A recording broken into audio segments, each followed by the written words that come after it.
Shalom sahabat Gebada, apa kabar? Jumpa lagi dengan saya, Pendeta Arnold Tindas. Hari ini kita akan membaca 2 Raja-Raja pasal 11 sampai pasal 13. Kita akan menilik kedua pasal ini dengan tema Raja dan Imam. Atalia putri Ahab menikah dengan keluarga kerajaan Yehuda Selatan. Pernikahan ini dimaksudkan agar Atalia menyiapkan kekuatan dan kekuasaan untuk membunuh dan membinasakan semua keturunan raja. Sebab anaknya Ahazia telah mati. Namun Yoas menjadi satu-satunya keturunan kerajaan yang selamat berkat dedikasi Imam Yoyada. Imam Yoyada mengadakan kudeta untuk menyingkirkan Atalia dan mengangkat Yoas yang masih muda menjadi raja. Di sini kita dapat melihat bangkitnya status politik imam. Disinilah tampak imam sudah ikut campur dengan politik kerajaan. Dan yang paling utama, para imam mendapatkan dukungan luas dari umat yang mengingat janji Tuhan, yang juga disebut Am Haaretz, artinya orang-orang di tanah itu. Setelah mereka menyingkirkan Atalia, mereka mengingat janji antara bangsa itu dengan Tuhan. Dalam pasal 12 diceritakan perjalanan Yoas menjadi Raja Yehuda. Hubungan antara raja dan imam membuahkan dampak yang benar dan menakjubkan. Dalam 2 Raja-Raja 12 ayat 2 dikatakan bahwa Yoas melakukan apa yang benar di mata Tuhan seumur hidupnya selama Imam Yoyada mengajar dia. Seiring perjalanan waktu, hal yang tidak diduga pun terjadi. Dari sudut pandang raja, semakin besar kekuasaannya, semakin sukar pula ia untuk menghapuskan beban perasaan yang dikendalikan akibat rasa terima kasihnya kepada Imam Yoyada. Sehingga Raja Yoas mengecualikan Imam Yoyada dalam perbaikan bait suci di hadapan para imam-imam. Mirisnya karena para imam tidak mendapatkan perintah melalui Imam Yoyada yang adalah pemimpin mereka, maka para imam bekerja dengan setengah hati. Hingga akhirnya terjadi mogok kerja. Dalam catatan 2 Tawarik, setelah kematian Yoyada, Yoas mulai menyembah berhala seperti yang tertulis dalam 2 Tawarik 24 ayat 18. Raja Yoas bahkan membunuh Nabi Sakaria, putra Yoyada, yang mengingatkannya tentang penyembahan berhala. Raja Yoas meninggalkan fokusnya kepada Tuhan dan berfokus kepada solusi politik untuk memblokir serangan Hazael, Raja Aram, dengan menyerahkan benda suci dan persembahan suci di istana dan di bait suci. Hingga akhirnya Raja Yoas dibunuh oleh para pegawainya sendiri. Setelah terbunuhnya Raja Yoas, muncul pertanyaan, apakah ada intervensi dari para imam yang dipimpin oleh Yoyada dalam peristiwa pembunuhan itu? Dalam pasal 13 diceritakan bahwa anak-anak Yehu merebut kekuasaan dengan memusnahkan keluarga Ahab dan akhirnya mengikuti jalan Yerobeam. Hingga tidak ada lagi jalan untuk menemukan secerca harapan dari raja-raja Israel. Alasan satu-satunya Israel masih bertahan adalah karena Tuhan masih mengingat janjinya kepada Daud, sehingga Tuhan mengirimkan penolong seperti Elisa. Disinilah tampak perjuangan Elisa dalam mempertahankan Israel yang hampir runtuh dan hancur.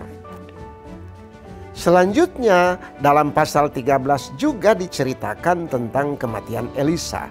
Hingga menjelang kematiannya sekalipun, Elisa tetap menunjukkan bahwa janji Tuhan itu masih nyata di tengah bangsa Israel. Sebagai orang biasa, Elisa berjuang agar orang Israel memandang janji Tuhan yang akan dinyatakan kepada mereka. Elisa menjadi alat Tuhan untuk membawa Israel masuk dalam penggenapan janji Tuhan. Melalui jalan hidupnya, Elisa menunjukkan bahwa janji Tuhan ya dan amin. Hal ini terlihat dari pengabdiannya kepada Tuhan. Sekarang mari kita membaca 2 Raja-Raja pasal 11 sampai 13 secara seksama.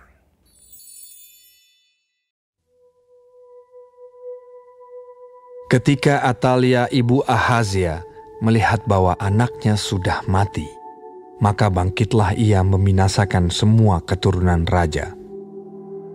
Tetapi Yoseba, anak perempuan Raja Yoram, saudara perempuan Ahazia, mengambil Yoas bin Ahazia, menculik dia dari tengah-tengah anak-anak raja yang hendak dibunuh itu, memasukkan dia dengan inang penyusunya ke dalam gudang tempat tidur, dan menyembunyikan dia terhadap Atalia, sehingga dia tidak dibunuh.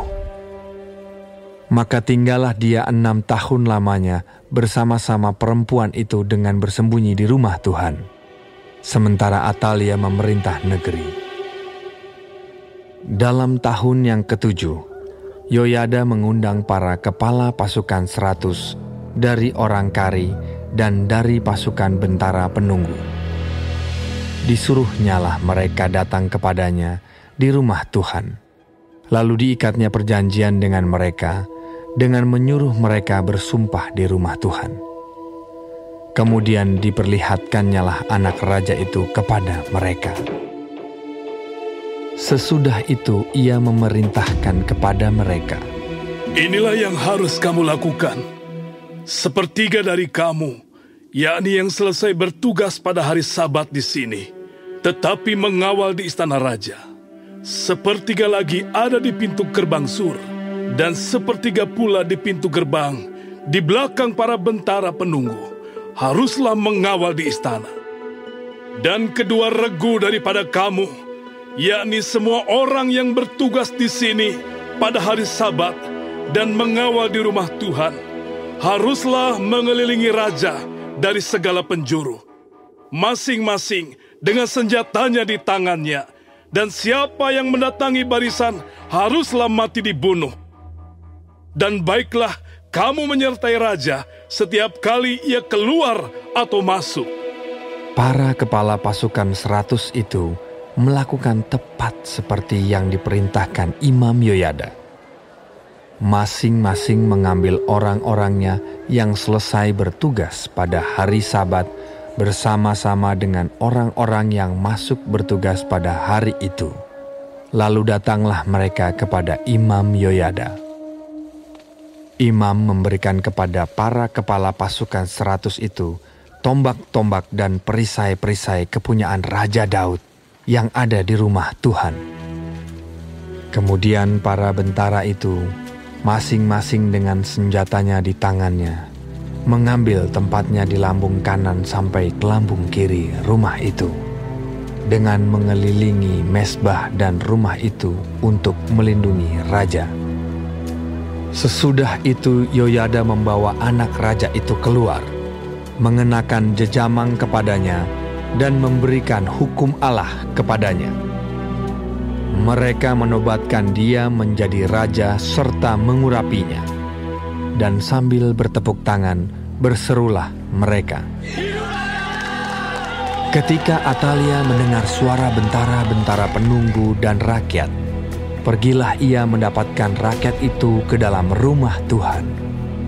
Lalu dilihatnyalah raja berdiri dekat tiang menurut kebiasaan, sedang para pemimpin dengan para pemegang nafiri ada dekat raja. Dan seluruh rakyat negeri bersukaria sambil meniup nafiri. Maka Atalia mengoyakkan pakaiannya sambil berseru, Khianat!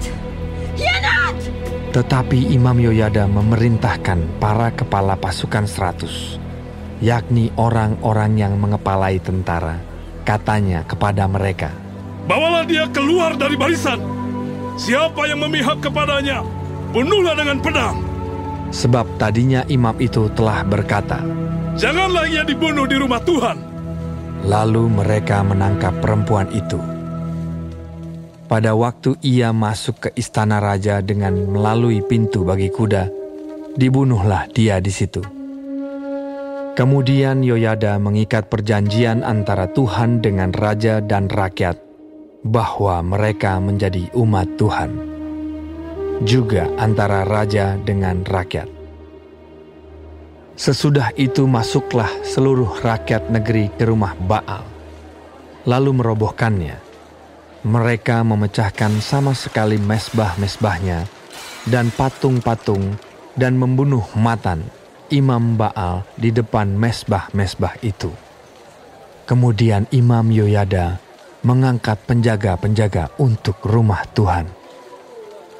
Sesudah itu, ia mengajak para kepala pasukan 100 orang-orang kari dan para bentara penunggu dan seluruh rakyat negeri.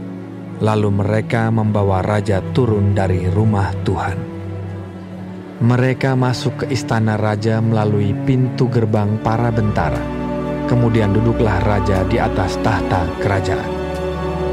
Bersukarialah seluruh rakyat negeri dan amanlah kota itu. Setelah Atalia mati dibunuh dengan pedang di istana raja.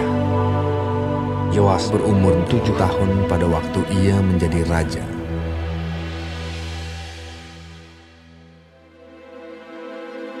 Dalam tahun ke-7 zaman Yehu, Yoas menjadi raja dan 40 tahun lamanya ia memerintah di Yerusalem. Nama ibunya ialah Zibia dari Beersheba.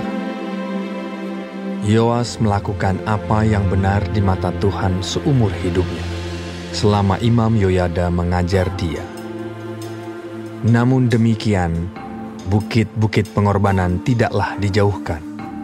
Bangsa itu masih mempersembahkan dan membakar korban di bukit-bukit itu. Berkatalah Yoas kepada para imam, Segala uang yang dibawa ke dalam rumah Tuhan sebagai persembahan kudus, yakni uang masuk untuk pencatatan jiwa, uang tebusan jiwa menurut penilaian yang berlaku untuk seseorang, dan segala uang yang dibawa ke dalam rumah Tuhan karena dorongan hati seseorang, baiklah para imam sendiri menerimanya, masing-masing dari kenalannya, dan memakainya untuk memperbaiki yang rusak pada rumah itu, di mana saja terdapat kerusakan. Tetapi dalam tahun ke-23 zaman Raja Yoas, para imam belum juga memperbaiki kerusakan rumah itu. Sebab itu Raja Yoas memanggil Imam Yoyada dan imam-imam lain serta berkata kepada mereka, Mengapa kamu tidak perbaiki kerusakan rumah itu? Maka sekarang tidak boleh lagi kamu menerima uang dari kenalan-kenalanmu. Tetapi serahkanlah itu untuk memperbaiki kerusakan rumah itu. Lalu setujulah para imam itu untuk tidak menerima uang dari rakyat. Tetapi mereka pun tidak usah lagi memperbaiki kerusakan rumah itu. Kemudian Imam Yoyada mengambil sebuah peti, membuat lobang pada tutupnya dan menaruhnya di samping mesbah, di sebelah kanan apabila orang masuk ke rumah Tuhan. Para imam penjaga pintu menaruh ke dalamnya segala uang yang dibawa orang ke dalam rumah Tuhan. Dan apabila dilihat mereka bahwa sudah banyak uang dalam peti itu, maka datanglah panitera raja beserta imam besar, lalu membungkus dan menghitung uang yang terdapat dalam rumah Tuhan itu. Mereka menyerahkan jumlah uang yang ditentukan ke tangan para pekerja yang diangkat mengawasi rumah Tuhan, dan mereka ini membayarkannya kepada tukang-tukang kayu, kepada tukang-tukang bangunan yang mengerjakan rumah Tuhan itu. kepada tukang-tukang tembok dan kepada tukang-tukang pemahat batu. Mereka memakainya juga bagi pembelian kayu dan batu pahat untuk memperbaiki rumah Tuhan dan bagi segala pengeluaran untuk memperbaiki rumah itu. Tetapi untuk rumah Tuhan tidaklah dibuat pasu perak, pisau, bokor penyiraman, nafiri, atau sesuatu perkakas emas dan perak dari uang yang telah dibawa ke dalam rumah Tuhan itu. Melainkan mereka menyerahkannya kepada para pekerja, supaya dipakai memperbaiki rumah Tuhan. Mereka kemudian tidak mengadakan perhitungan dengan orang-orang yang diserahi uang itu untuk memberikannya kepada tukang-tukang, sebab mereka bekerja dengan jujur. Tetapi uang korban penebus salah dan uang korban penghapus dosa tidaklah dibawa ke dalam rumah Tuhan. Semuanya itu adalah bagian para imam. Pada waktu itu majulah Hazael, raja Aram. Diperanginya lah Gad dan direbutnya. Kemudian Hazael berniat menyerang Yerusalem.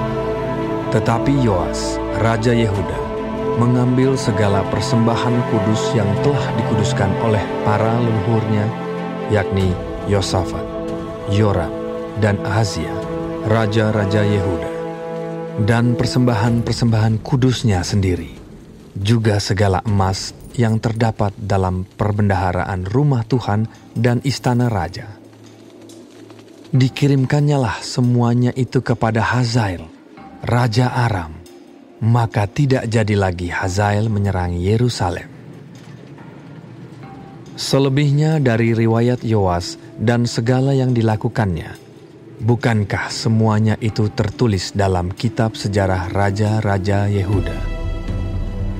Pegawai-pegawainya bangkit mengadakan persepakatan, lalu membunuh Yoas di rumah Milo, yang letaknya di penurunan ke Sila. Yozakar anak Simeat dan Yozabat anak Somer ialah pegawai-pegawainya yang membunuh dia. Lalu ia dikuburkan di samping nenek moyangnya di kota Daud. Maka Amazia, anaknya, menjadi raja menggantikan dia. Dalam tahun ke-23, zaman Yoas bin Ahazia, raja Yehuda, Yoahas anak Yehu menjadi raja atas Israel di Samaria. Ia memerintah 17 tahun lamanya. Ia melakukan apa yang jahat di mata Tuhan, dan ia hidup menuruti dosa Yerobeam bin Nebat, yang mengakibatkan orang Israel berdosa pula. Ia tidak menjauhinya. Sebab itu bangkitlah murka Tuhan terhadap Israel, lalu diserahkannyalah mereka ke dalam tangan Hazael, raja Aram, dan ke dalam tangan Ben-Hadad, anak Hazael, selama zaman itu. Tetapi kemudian Yoahas memohon belas kasihan Tuhan, dan Tuhan mendengarkan dia, sebab ia telah melihat bagaimana beratnya orang Israel ditindas oleh Raja Aram. Tuhan memberikan kepada orang Israel seorang penolong, sehingga mereka lepas dari tangan Aram dan dapat duduk di kemah-kemah mereka seperti yang sudah-sudah. Hanya mereka tidak menjauh dari dosa-dosa keluarga Yerobeam, yang mengakibatkan orang Israel berdosa pula, melainkan mereka terus hidup dalam dosa itu. Juga patung Asyera masih berdiri di Samaria. Sebab tidak ada laskar ditinggalkan pada Yoahas, selain dari 50 orang berkuda, dan 10 kereta, dan 10.000 orang berjalan kaki, sebab Raja Aram telah membinasakan mereka dan meniupkan mereka seperti abu pengirikan. Selebihnya dari riwayat Yoahas dan segala yang dilakukannya dan kepahlawanannya, bukankah semuanya itu tertulis dalam kitab sejarah raja-raja Israel? Kemudian Yoahas mendapat perhentian bersama-sama dengan nenek moyangnya, dan ia dikuburkan di Samaria. Maka Yoas anaknya menjadi raja menggantikan dia. Dalam tahun ke-37 zaman Yoas, Raja Yehuda, Yoas anak Yoahas menjadi raja atas Israel di Samaria. Ia memerintah 16 tahun lamanya. Ia melakukan apa yang jahat di mata Tuhan. Ia tidak menjauh dari segala dosa yang disuruh Yerobeam bin Nebat dilakukan orang Israel, tetapi terus hidup dalam dosa itu. Selebihnya dari riwayat Yoas dan segala yang dilakukannya dan kepahlawanannya, bagaimana ia berperang melawan Amazia, Raja Yehuda, bukankah semuanya itu tertulis dalam kitab sejarah raja-raja Israel? Setelah Yoas mendapat perhentian bersama-sama dengan nenek moyangnya, maka duduklah Yerobeam di atas takhta ayahnya. Dan Yoas dikuburkan di Samaria di samping Raja Israel. Ketika Elisa menderita sakit yang menyebabkan kematiannya, datanglah Yoas, Raja Israel kepadanya dan menangis oleh karena dia. Katanya, Bapakku, kereta Israel dan orang-orangnya yang berkuda. Berkatalah Elisa kepadanya, Ambillah busur dan anak-anak panah. Lalu diambillah busur dan anak-anak panah. Berkatalah ia kepada Raja Israel, Tariklah busurmu. Lalu ia menarik busurnya, tetapi Elisa menaruh tangannya di atas tangan raja, serta berkata, Bukalah jendela yang di sebelah timur. Dan ketika dibukanya, berkatalah Elisa, Panahlah. Lalu dipanahnya. Kemudian berkatalah Elisa, Itulah anak panah kemenangan daripada Tuhan. Anak panah kemenangan terhadap Aram. Engkau akan mengalahkan Aram di Afek sampai habis lenyap. Sesudah itu berkatalah ia, Ambillah anak-anak panah itu. Lalu diambilnya. Setelah diambilnya, berkatalah Elisa kepada Raja Israel, Pukulkanlah itu ke tanah. Lalu dipukulkannya 3 kali, kemudian ia berhenti. Tetapi gusarlah abdi Allah itu kepadanya serta berkata, Seharusnya engkau memukul 5 atau 6 kali. Dengan berbuat demikian, engkau akan memukul Aram sampai habis lenyap. Tetapi sekarang, hanya 3 kali saja engkau akan memukul Aram. Sesudah itu matilah Elisa, lalu ia dikuburkan. Adapun gerombolan Moab sering memasuki negeri itu pada pergantian tahun. Pada suatu kali orang sedang menguburkan mayat. Ketika mereka melihat gerombolan datang, dicampakkan merekalah mayat itu ke dalam kubur Elisa, lalu pergi.